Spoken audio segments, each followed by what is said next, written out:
Future ng flip top maganda ayon kay J Black. Creepy Jonas at Akata pumabor kay Boys Loot.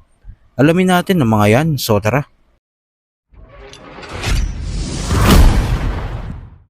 Umani nga ng papuri ang unang tatlong upload ng Langit Lupa Tournament dahil sa binigay nilang performance. Dahil dito nakikita ni J Black na maganda ang hinaharap ng flip top dahil posibleng ang mga bagong MCs na sumalang sa Langit Lupa Tournament ay makita din natin in the future sa big stage ng flip top.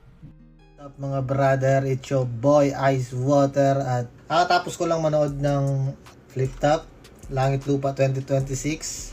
Pangatlong upload nila guys at ang masasabi ko lang ay the future is bright. Sobrang lalakas ng mga bago pre. Karamihan sa kanila first time kong mapanood. Boys Lot, Jabo, Sisik, si Ivar, kilala ko na yun kasi Rapolo.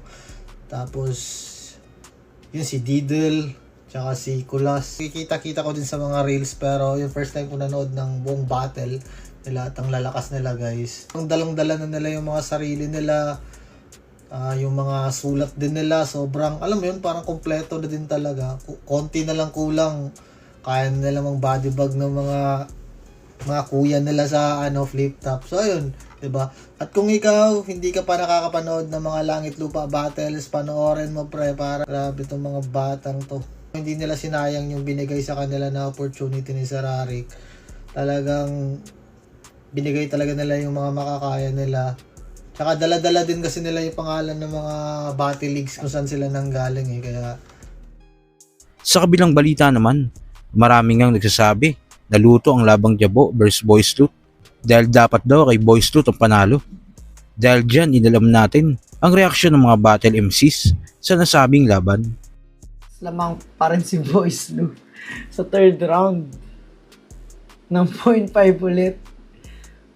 O kahit sabihin mong 9, hindi naman sobrang lamang. Siguro tabla lang yung third 9 points sila parehas. Di ba? Tama ba? Habang si Boys Lot may lamang siya na 1 point. So it's a matter of preference na naman. Pero tingin ko Boys Lot got the W. Tingin ko pinakamalakas na punchline na or linyang bahagi ng laban na to ay yung bullet train sa bullet. At tingin ko walang nakapantay dun sa pagiging 5-star bar niya para sa akin. So, tingin ko yun. Yun yung point 1 ni Boys Blue. Yung train sa bullet. Yun yung tingin ko nagpanalo sa kanya. Sino ba na? Ayos! Ganda ng laban. Tingin ko isa rin sa naging dahilan na effectivity nung parehong MC ay yung pit style. Yung pagiging nakikita yung tao nandyan sa paligid mo. Kasi pag nag-deliver kayo energy, pag ganun tapos ibabalik sa'yo. So, paano mo makukuha yung enerhiya na yun at ita-translate sa stage. So, yun yung nakita kong effectivity ng video na to. So, yun. Galing ni Boys Lou. All three, para sa akin, Boys Lou yun. Pero 1 point lang yung lamang. Nakita nyo naman yung computation kung talagang pinanood nyo yung video kung paano ko pinaliwanag siya. Pero yun nga, syempre, preferences. Jabo daw panalo. Congrats! Galingan nyo. Sana magkaroon kayo ng magandang buhay dahil sa battle rap. Fuck, tayo na ganda ng round 3 pre. Ano ba? Tangin na ano. Hindi para sa akin yung round 3 nila ay parang round 2 din nila no. Hindi sila nagkapatayan doon para sa akin.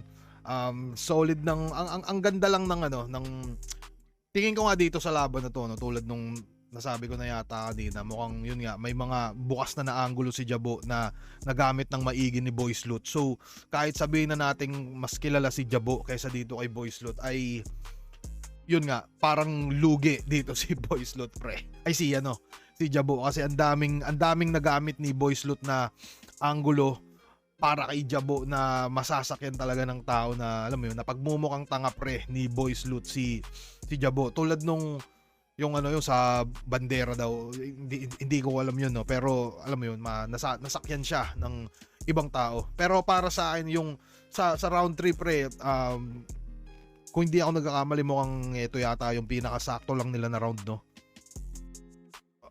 Hindi ko alam kung para kay Boy Slot ba yun.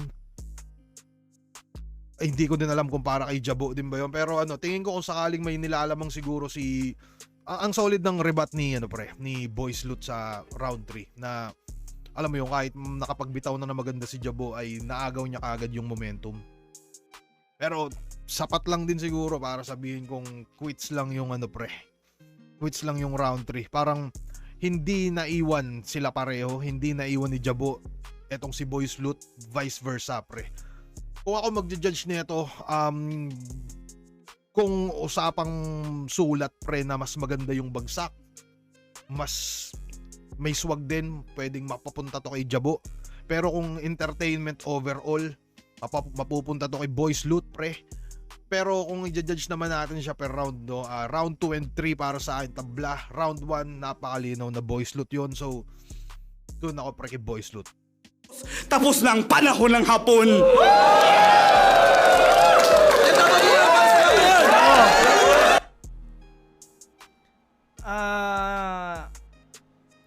Kung gaano ka direkta yung mga atake ni Boy Slot kay Jabo. Napansin ko kasi maganda yung rounds ni Jabo sa round 3. Maganda yun, pinakamalakas niya yun. Pero mas maraming selfie bars dun eh. Napansin ko mas maraming selfie bars. Natural naman sa battle yun. Natural yun sa isang laban na selfie bars na mas malupit ako sa'yo, mas magagaling mga tinalo ko. Normal yun, okay yun. Kung magsi-selfie bars, pakiramdam ko kung nag-selfie bars lang si Boy Slot, mas magaling si Jabo doon. Pero hindi, putang ina, yung mga pinuna ni Boy Slot kay Jabo, yung mga lines na mali ka, hindi yung buwan, araw yun, tas yung sa jampan tanga, tunog motus, tsaka yung basura ang sisira sa Maynila. Putang inang galing nun. Itong round 3, bibigay ko to kay Boy Slot. Malakas sa round 3, parehas, pero lumamang si Boy Slot para sa akin. Kahit dito sa video, pakiramdam ko sa live, putang ina, mas malakas talaga si Boy Slot. 1, tabla, 2 and 3, Boy Slot para sa akin. Kahit i-overall may mga stutter si Jabo. Pero parehas sila magaling. Boy Slot ako rito. Tingnan natin. So kayo ba mga quiz para sa inyo? Tama lang ba na napunta kay Jabo ang panalo? O dapat talaga kay Boy Slot yun? Kung naman ang saloobin mo, comment mo lang sa baba na mapag-usapan natin yan. So yun lang. God bless.